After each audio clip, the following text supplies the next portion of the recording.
Hello there, Grumpy Old Fart here. I'm doing an AD&D story, but it's not really a story. There's going to be a small story there. But for the most part, it's just information, advice for young dungeon masters. And I'm not, again, this isn't, you have to play it this way. This is according, actually I'm doing most of this by the book, so, you know.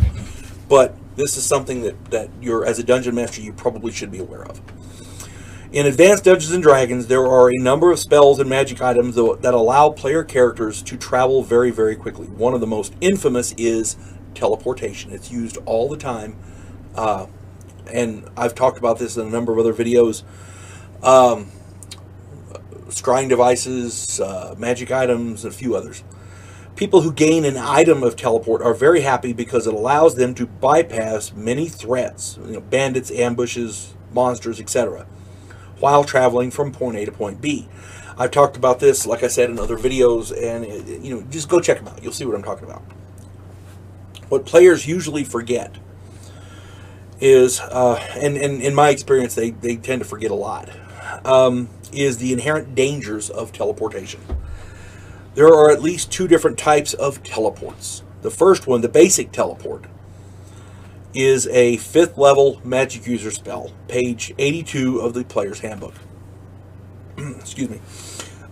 There's a more advanced spell called Teleport Without Error. It is a 7th level magic user spell on page 62 of the Unearthed Arcana.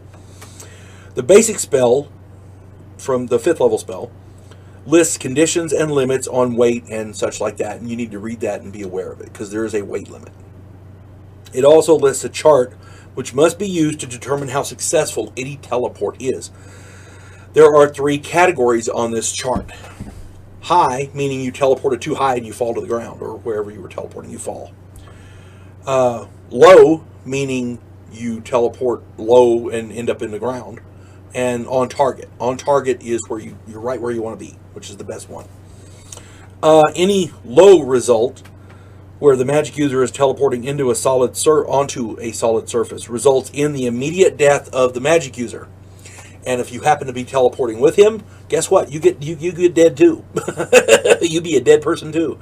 Now, keep in mind, a high result could also be bad. Not just for the falling damage, but say you're teleporting into a cavern, because that happens a lot, especially in Dungeons & Dragons. You're spelunking, you're going boo boo boo, and oh, I left my stuff way back over there, or we have to go back and get this. I'll teleport back and get it. So you teleport back. Well, you were only there for a few minutes. You teleport high, you're still inside the rock. You still die. The high result usually ends up in falling damage, unless you're teleporting into a cavern or a room or something like that. Because, a roof will kill you just as well as solid rock will. I'm just saying. A high result, it depends on how well you roll, how close to the on-target thing you get. So if on-target starts at, say, 10 or whatever, I don't know, I don't have the chart in front of me, but say it's 10, and you roll a 7, guess what? You 3, that's 3 percentage points off. That's how they do it. And you can fall from 10 to 320 yards outside or feet inside. That's how it's done. And falling damage, you need to look up some falling damage, because that can do some serious damage. Players tend to ignore this, and in all fairness, many dungeon masters do as well. I roll each and every time anyone teleports in my game. Scrying essentially allows player characters or non-player characters to see the target area in real time. So they always use the most favorable teleport conditions. That's why a scrying device and a teleport device are so damned useful together. I'm going to scry on this room. Boom, you see it. Okay, this is the room. That's what, in real time, I'm looking at it. Now I'm going to teleport there. It's much more effective. I talked about this in another video, but I'm going to rehash the story a quick, abbreviated, I'll get it right in a minute, version. There's a guy named Dave, I think it was Dave. Anyway, he used to run a mage in my game, and he had this. He was a greedy bastard. He wasn't that bright, but he was greedy. He was smart in certain things. He was good with strategy games, Axis and Allies, Risk, that kind of thing. Chess, he was good with chess. You put him in a tactical situation and he was lost. He had no idea. Anyway, he had this thing where he found out where the king's treasury was. So he started teleporting in, grabbing stuff, and teleporting out. And he did this over multiple days. He was making good money, and he kept doing it. Boom, boom, boom, boom. The problem was, eventually somebody figured out, hey, we're missing some money here. Somebody's stealing something. So they posted more guards. They took other precautions. Blah, blah, blah, but it kept happening night after night after night. So finally, the king and the treasurer got together and he said, look, it's obvious there's magical stuff going on here. So what we got to do, let's pull all the treasure out and we're going to fill in the treasure room, the vaults. What we'll do is we'll put bricks up and put flat boards and stuff across, and we'll crisscross the area so that when he teleports in, we'll get him. And sure enough, the next night, he got used to just doing it.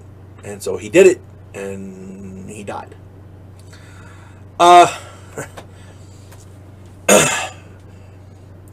He went to the well. I think the video is he went to the well one too many times or something like that. Anyway, the point I'm getting at is, you got to be careful where you teleport to. It's very, very important because that chart will kill you easily. And if you teleport bad, if you fail it and somebody's going with you, they can get hurt too. They can die easily. And if you have 1,000 hit points and you teleport inside solid rock, you're still dead. If you have 1 hit point or 1,000,000, you're still dead. Okay. The more advanced teleport without error spell is much safer when used on the caster's home planet. The weight limitations are the same, but there's no chance for error. The teleport success chart is ignored as long as the target is on the home planet. So if you know pretty well where you're going, boom, you're there. Boom. You don't got to roll. Now, the spell can be used. Here's the kicker. The spell can be used to teleport to different planes of existence, but this assumes that the caster has been there and has carefully studied an area to teleport to. So, if you and the teleport success chart is used in these extra planar jaunts.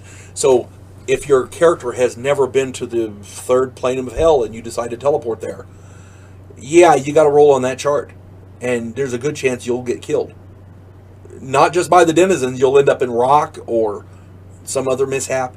You'll fall because it's its own dimension. And even if you survive that, teleporting to the 3rd plane of hell blindly is just damn stupid. Ask any player. Anyway, here's the kicker. Read through these spells very, very thoroughly to make sure you understand both their uses and their pitfalls. Your players will try to take advantage. And all it takes is one player teleporting into a rock somewhere or a wall or the roof or the floor or whatever, and they'll think twice after that. You folks have a good day. God bless one and all.